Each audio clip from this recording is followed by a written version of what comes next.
எழுத்துக்களின் பிறப்பு. எழுத்துக்கள் எவ்வாறு பிறக்கிறது அப்படின்றது இதுல நமக்கு கொடுத்திருக்காங்க. ஆ, உ, கா, பா ஆகிய எழுத்துக்களை ஒலித்து பாருங்கள். நம்ம என்ன பண்றாங்க, அந்த எழுத்துக்களை ஒலித்து பார்க்க சொல்றாங்க. ஆ, உ, கா, பா அந்த எழுத்துக்களை ஒலிச்சு பாருங்க. வாயை திறந்து ஒலித்தாலே ஆ என்னும் எழுத்து ஒலிக்கிறது. ஆ அப்படிங்கும்போது அந்த சவுண்ட், அந்த ஒலி என்ன ஆகுது, ஒலிக்கிறது. உ என்னும் எழுத்தை ஒலிக்கும் பொழுது இதழ்கள் குவிகின்றன. உ அப்படின்னு சொல்லி அந்த எழுத்தை நம்ம ஒலிக்கும் பொழுது என்ன ஆகுது, அந்த இதழ்களானது குவிகிறது. கவனிக்கிறீங்களா? நாக்கின் முதல் பகுதி மேல் அன்னத்தில் ஒட்டும் போது கா என்னும் எழுத்து பிறக்கிறது. நாக்கோட முதல் பகுதி, சரியா? நாக்கோட முதல் பகுதி மேல் அன்னத்துல ஒட்டும் பொழுது கா அப்படிங்கிற எழுத்து ஒலிக்கிறத நம்மளால கவனிக்க முடியுது.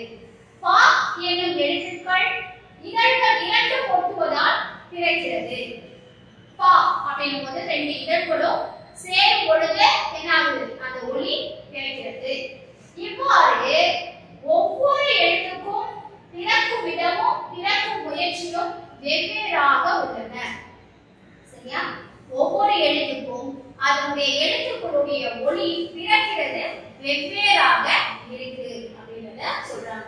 இதுதான் எழுத்துக்களுடைய பிறப்பு.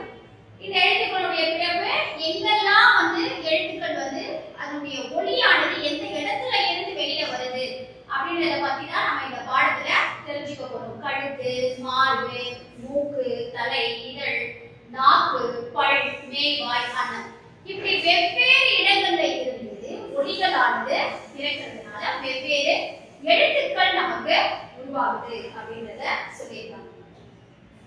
அடுத்து பிறப்பு. உயிரின் முயற்சியால் உடலின் உள்ளிருந்து எழும் காற்றானது மார்பு, தலை, கழுத்து, மூக்கு ஆகிய 4 இடங்களுள் ஒன்றில் பொருந்தி இதழ், நாக்கு, பல், மேல்வாய் ஆகிய உறுப்புகளின் முயற்சியினால் வேறு வேறு ஒலிகளாக தோன்றுகின்றன. புரியுதா? உயிரோட முயற்சியால் நம்மளுடைய உடல்ல உயிர் இருக்கு இல்லையா, இந்த உயிர் இருக்கிறதுனால உடலிருந்து உள்ளிருந்து எழும் காற்று, நம்ம மூச்சு அப்படி இழுத்து விடும்போது காற்றானது உள்ள போய் வெளியில வருதுல்ல, இந்த காற்றானது நம்மளுடைய மார்பு, தலை, கழுத்து, மூக்கு இப்படி ஏதாவது ஒரு 4 இடத்துல ஒன்றுல அந்த காற்றானது பொருந்தி வெளியில நம்ம பேசும் பொழுது எப்படி வருது, இதழ், நாக்கு, பல், அதுக்கப்புறம் என்ன சொல்றாங்க, மேல்வாய் இப்படி ஒலிகளானது வெவ்வேறாக என்ன பண்ணுது, ஒலிக்குது. இதனையே எழுத்துக்களின் பிறப்பு என்பர். இதனையே என்னன்னு சொல்லுவாங்க, எழுத்துக்களே பிறப்பு.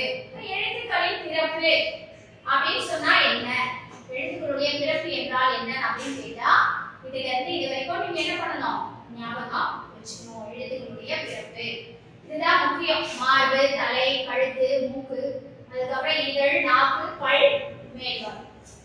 இதழ், நாக்கு, பல், மேல்வாய். அதுக்கப்புறம் இதுல இருக்கக்கூடிய எந்தெந்த இடத்துல தலை, மூக்கு, கழுத்து நமக்கு தெரியும், நம்மளுடைய உடல் உறுப்புகள் இல்லையா. சோ இப்படியாக எழுத்துக்களுடைய பிறப்பினை இடப்பிறப்பு, முயற்சி பிறப்பு என்று 2 வகையாக பிரிப்பர். எத்தனை வகையா பிரிக்கிறாங்க? 2 வகையாக பிரிப்பர். எழுத்துக்களின் பிறப்பு என்றால் என்ன அப்படிங்கறத அந்த கேள்விக்கான விட நம்ம தெரிஞ்சுக்கிட்டோம். அதுக்கு அடுத்தது இந்த எழுத்துக்களுடைய பிறப்பு எத்தனை வகைப்படும் கேட்டா 2 வகைப்படும். என்னென்ன வகை? இடப்பிறப்பு, முயற்சி பிறப்பு. இப்போ நம்ம இடப்பிறப்புனா என்ன, முயற்சி பிறப்புனா என்ன அப்படிங்கறத பத்தி தான் தெரிஞ்சுக்க போறோம். நெக்ஸ்ட் எழுத்துக்களுடைய இடப்பிறப்பு. எந்த இடத்துல இருந்து எழுத்துக்கள் பிறக்கிறது அப்படிங்கறத நமக்கு சொல்லி கொடுத்தாங்க. உயிரெழுத்துக்கள் 12 கழுத்தை இடமாக கொண்டு பிறக்கின்றன. உயிரெழுத்துக்கள் 12 இடமாக இடம் வச்சு பிறக்குது கழுத்து. எழுத்துக்களுடைய இடப்பிறப்பு சரியா, கழுத்தை இடமாக வச்சு பிறக்கிறது. உயிரெழுத்துக்கள் என்னென்ன, நமக்கு உயிரெழுத்துக்கள்னா என்னன்னு தெரியும் இல்லையா. உயிரெழுத்துக்கள் என்னென்னமா, உயிரெழுத்துக்கள் 12 ஆ, ஆ, இ, ஈ,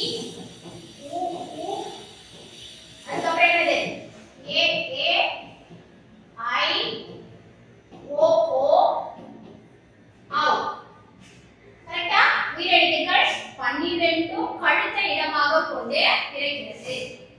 அதுக்கு அடுத்ததா என்ன சொல்றாங்க? வல்லின மெய்யெழுத்துக்கள் 6 மார்பை இடமாக கொண்டு பிறக்கிறது. வல்லின மெய்யெழுத்துக்கள் 6 எதை இடமாக கொண்டு பிறக்கிறது? மார்பை இடமாக கொண்டு பிறக்கிறது. வல்லின எழுத்துக்கள் அப்படின்னா என்ன? முதல்ல அதை நம்ம தெரிஞ்சுக்கணும் இல்லையா? ஏற்கனவே நீங்க படிச்சிருப்பீங்க, இருந்தாலும் நான் உங்களுக்கு ஞாபகப்படுத்துறேன். வல்லின எழுத்துக்கள் நம்ம ஈஸியா ஞாபகம் வச்சுக்கிறதுக்கான ஹிண்ட்ஸ் என்னன்னா கா சா டா தா பா ர கசட தபர அப்படின்னு நம்ம படிச்சிருக்கோம். அதாவது அதுக்கு மேல நம்ம புள்ளி வைக்கணும். ரொம்ப எளிதாக நம்ம ஞாபகம் வச்சுக்கிறதுக்காக இக்கு இச்சி இட்டு இத்து இப்பு இச்சு இதெல்லாம் என்ன எழுத்துக்கள்? வல்லின எழுத்துக்கள்.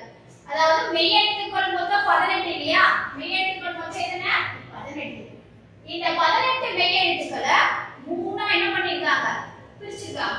வல்லின எழுத்துக்கள், மெல்லின எழுத்துக்கள், இடையின எழுத்துக்கள். ரொம்ப அழுத்தி உச்சரிக்கக்கூடிய எழுத்துக்கள், அப்புறம் மென்மையா உச்சரிக்கக்கூடிய எழுத்துக்கள். இது ரெண்டுத்துக்கும் இடைப்பட்ட எழுத்துக்கள் தான் இடையின எழுத்துக்கள். மெல்லினம் அப்படிங்கிற எழுத்துக்கள் என்னன்னா ஞன நமன அப்படின்னு ஈஸியா ஞாபகம் வச்சுக்கிறதுக்காக நம்ம படிக்கிறது. ஞன நமன மேல என்ன பண்ணணும்? நம்ம புள்ளி வைக்கணும். இந்த மெய் எழுத்துக்கள் அடுத்த 6 எழுத்துக்கள். அடுத்தது இடையின எழுத்துக்கள். இடையின எழுத்துக்கள் அப்படின்னா யா ரா லா ரா லா. இதுக்கு மேல என்ன பண்ணோம்? புள்ளி. இப்படி மெய் எழுத்துக்கள் 18 இருக்கு. அந்த 18 மெய் எழுத்துக்களை மூணா பிரிக்கிறாங்க. அதுதான் வல்லின எழுத்துக்கள், மெல்லின எழுத்துக்கள், இடையின எழுத்துக்கள். சரியா? இப்போ இந்த எழுத்துக்கள் தான் எப்படிலாம் பிறக்கிறது அப்படின்னு சொல்றாங்க. முதல்ல உயிர் எழுத்துக்கள் 12 வால இருந்து அவங்க வரைக்கும் இருக்கிற எழுத்துக்கள் கழுத்தை இடமாக கொண்டு பிறகு எப்படி அ ஆ இ ஈ உ ஊ வேற எந்த இடத்துல இருந்தோ அந்த எழுத்து உச்சரிப்பு பிறக்காது. கழுத்துல இருந்து மட்டும்தான் அந்த ஒளியானது என்ன ஆகும்? வெளியில வரும். வல்லின மெய்யெழுத்துக்கள் 6 மார்பை இடமாக கொண்டு பிறக்கின்றன. வல்லின மெய்யெழுத்துக்கள் என்ன சொன்ன? இக் இச் இட் இட் அப்படி நம்ம எழுத்து உச்சரிக்கும் பொழுது அதனுடைய சவுண்ட் ஒலி எங்க இருந்து? மார்புல இருந்து பிறக்கிறது நம்ம கவனிக்க முடியும். மெல்லின மெய்யெழுத்துக்கள் 6 மூக்கை இடமாக கொண்டு பிறக்கின்றன. மூக்கு எங்கு எங்கு எங்கு அப்படிங்கும் பொழுது என்ன ஆகுது? அந்த மூக்குல இருந்து அந்த ஒளியானது வெளிவரதை நம்ம பார்க்கலாம். இடையின மெய்யெழுத்துக்கள் 6 கழுத்தை இடமாக கொண்டு பிறக்கின்றன. இதுக்கு முன்னாடி உயிரெழுத்துக்கள் 12 கழுத்தை இடமாக கொண்டு பிறகுது படிச்சோமா? அடுத்தது இடையின மெய்யெழுத்துக்கள் இ இர் எல் அப்படின்னு சொல்லும் பொழுது எதுல இருந்து பிறக்குது? கழுத்துல இருந்து பிறக்கிறது. மெல்லின எழுத்துக்கள் மூக்குல இருந்து பிறகு, அதே மாதிரி கழுத்துல இருந்து பிறக்கக்கூடியது இடையின எழுத்துக்கள். இன்னும் ஒரே ஒரு எழுத்து இருக்கு, அது என்னன்னா ஆயுத எழுத்து. ஆயுத எழுத்து தலையில இருந்து பிறக்குது. அப் அப் அப்படிங்கும்போது அந்த தலையில இருந்து என்ன ஆகுது? அந்த ஒளி வரதை நம்மளால கவனிக்க முடியும். தமிழ் மொழியில தமிழ் எழுத்துக்களை அந்த உச்சரிப்புகளை நம்ம கவனிச்சு படிக்கும் பொழுதுதான் அந்த எழுத்துக்கள் எங்கெங்கெல்லாம் பிறக்குது அப்படிங்கறத நம்மளால புரிஞ்சுக்க முடியும். அதுக்கு அடுத்து எழுத்துக்களின் முயற்சி பிறப்பு. முதல்ல படிச்சது இடப்பிறப்பு, எந்த இடத்துல இருந்து படிச்சோம் அப்படின்றது. அதுக்கு முன்னாடி இதுல ஒரு பொருச்சுக மாதிரி கொடுத்துருப்பாங்க. தமிழ் எழுத்துக்கள் தோன்றும் இடங்கள், அதாவது இதுல நம்ம படிச்சுட்டோம் எழுத்துக்களோட இடத்துல, இதுல ஷஃபிள் பண்ணி மாத்தி மாத்தி கொடுத்துருக்காங்க. நாம தான் என்ன பண்ணணும்? கரெக்டா இல்ல கண்டுபிடிக்கணும் தமிழ் எழுத்துக்களுடைய பிறப்பு. இப்ப பாத்தீங்கன்னா உயிர் எழுத்துக்கள் எதுல இருந்து பிறகுன்னு படிச்சோம்? கழுத்துல இருந்து தானே. சோ உயிர் எழுத்துக்கள் ஆல இருந்து அவங்க வரைக்கும் இங்க வரணும், அங்க மாத்தி கொடுத்துருக்காங்க. சோ உயிர் ஆல இருந்து அவங்க வரைக்கும். அதுக்கு அடுத்தது பாத்தீங்கன்னா ஆயுத எழுத்து எங்க இருந்து பிறகுது? தலையில இருந்து பிறகுது இல்லையா? சோ ஆயுத எழுத்து தலையில இருந்து பிறகுது. அதுக்கு அடுத்தது என்ன? இடை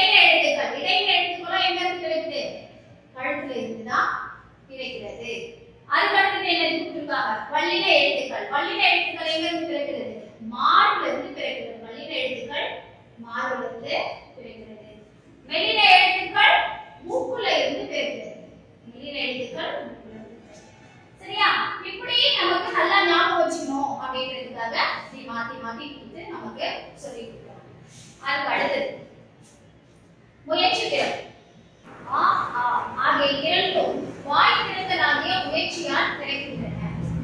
இடத்திறப்பு பார்க்கணும், எந்தெந்த இடத்துல இருந்து ஒலிகள் திறக்குது அப்படின்றத பார்க்கணும் இல்லையா. இப்ப இந்த எழுத்துக்களுடைய முயற்சி வாய் திறந்தல் ஆ ஆ அப்படின்னு நம்ம வாயை திறந்து ஒலிக்கும் பொழுது இந்த எழுத்துக்கள் ஒலிக்கிறது. இ இ ஏ ஏ ஐ ஆகிய ஐந்தும் வாய் திறக்கும் முயற்சியுடன் வாயையும் திறக்கணும். நாக்கின் அடி ஓரமானது மேல்வாய் பல்லை பொருந்தும் முயற்சியால் கிடைக்கிறது.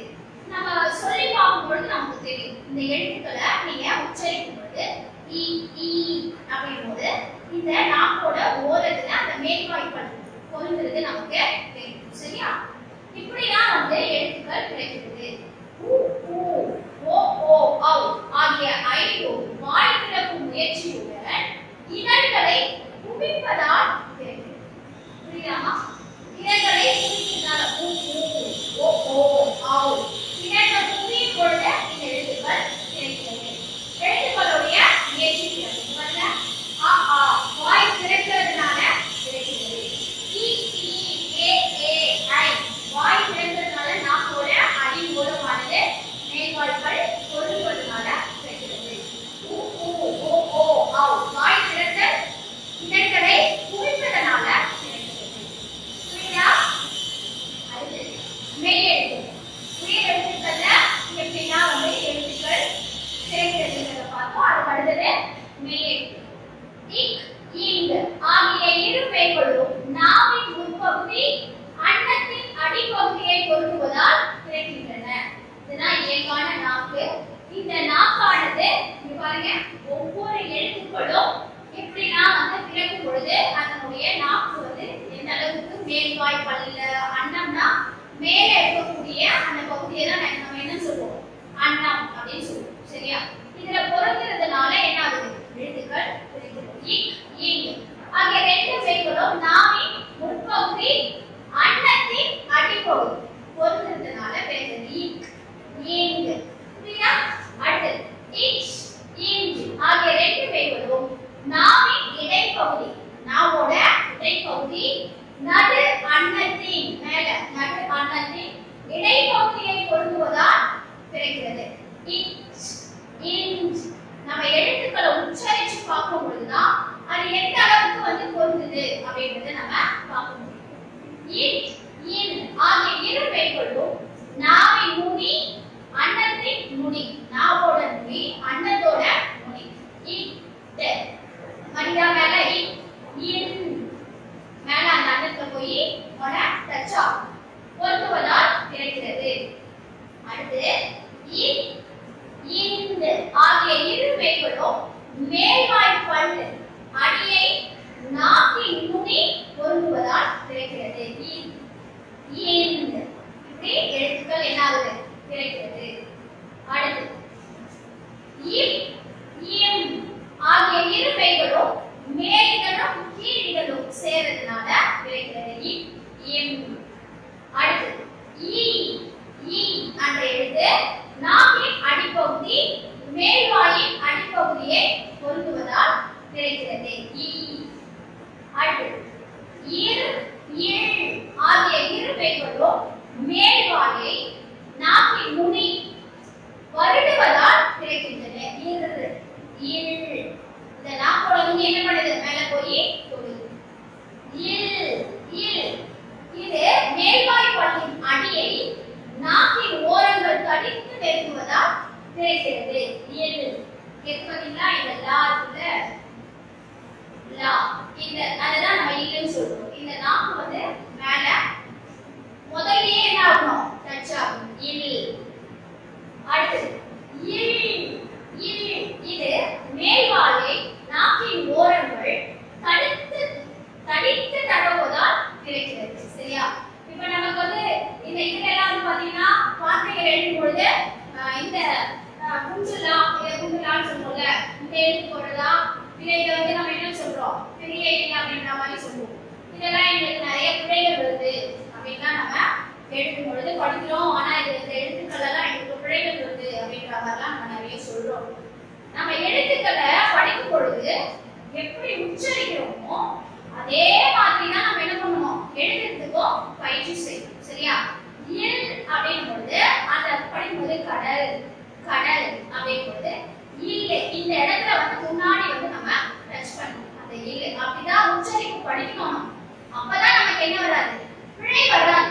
இந்த இல்ல படிக்கும் பொழுது புல் புல் அப்படின் பொழுது இங்க வரல புல், இது வந்து புல் புல்னா என்னது, நம்ம தரையில இருக்கக்கூடிய புல். அத வந்து நம்ம படிக்கும்போது புல் அப்படியே மென்மையா படிக்கணும். சரியா?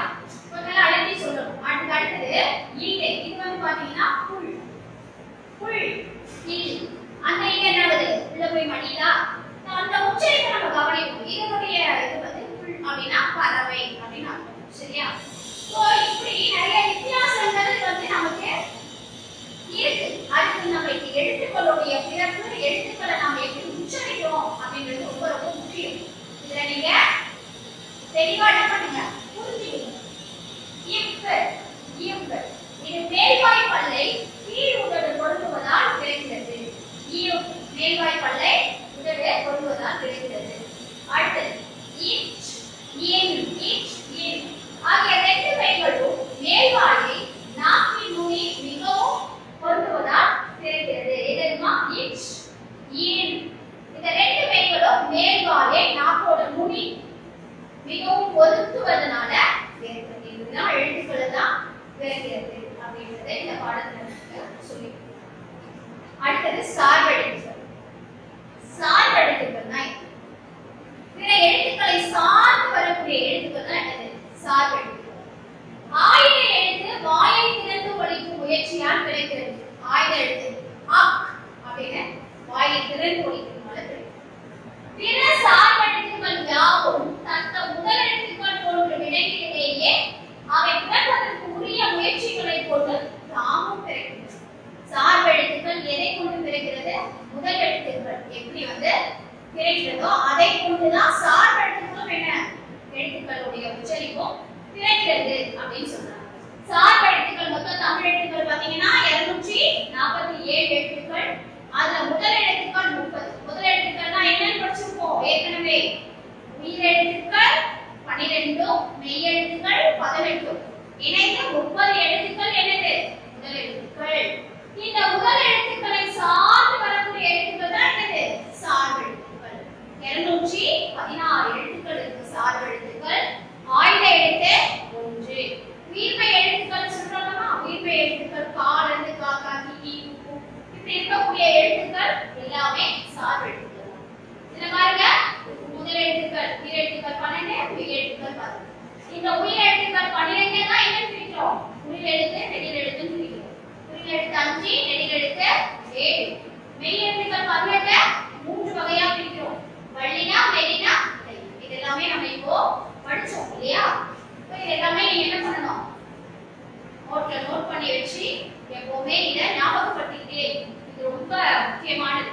இலக்கணம் அப்படினாலே நமக்கு எழுத்துக்கள் பிழையின்றி எழுதுவதற்கு பயன்படுத்தக்கூடியதுதான் என்னது, இலக்கணம். நம்முடைய மொழிய பிழை இல்லாமல் பேசுறதுக்கும் எழுதுறதுக்கும் பயன்படக்கூடியதுதான் நமக்கு இலக்கணம். இந்த இலக்கணத்தை நம்ம கவனமா படிச்சு எப்பவுமே நம்ம ஞாபகப்படுத்திக்கிட்டே இருக்கோம்னா நமக்கு ரொம்ப நம்மளுடைய மொழிய நம்ம சரளமா பேசுறதுக்கு எழுதுறதுக்கு ரொம்ப உதவியா இருக்கும். சரியா? இந்த பாடத்தை நல்லா படிச்சு நல்ல மதிப்பெண் எடுத்துட்டு பயிற்சி செய்யணும்.